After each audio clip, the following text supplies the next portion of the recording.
Hi అండి, welcome to my channel. ఈరోజు అయితే కమ్మటి నెయ్యిని సింపుల్ ఈజీగా చాలా క్విక్గా ఎలా చేసుకోవాలో వీడియోలో చూస్తాను. ఇప్పటి వరకు యూట్యూబ్లో ఎవరు చెప్పని టిప్స్ అయితే నేను ముందుకు వచ్చేస్తున్నాను.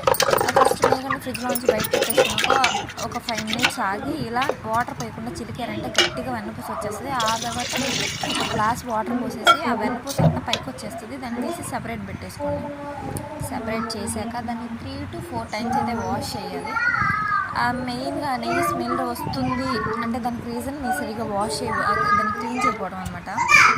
మీరు ఆ నెయ్యిని బాగా 3 to 4 టైమ్స్ కడిగారనుకోండి, అడుగు కూడా పట్టదనమాట. నెయ్యిలో ఉండేటువంటి ఆ వెన్నపూసలో ఉండేటువంటి తాలికలన్నీ పక్కకు వచ్చేస్తాయి. ఇది మనం వాటర్ పోస్తున్నాం అనుకో సపరేట్ అయిపోతుంది కదా, అదంతా వెన్నపూస కాదు, దాని లోపల అడుగు పడుతుంది కదా, నెయ్యి మాడిపోద్ది అంటారు కదా, ఆ మాడు మొత్తం ముందే పక్కకు వచ్చేస్తుంది. నెయ్యి మాత్రం తర్వాత క్లీన్గా వస్తుంది అనమాట.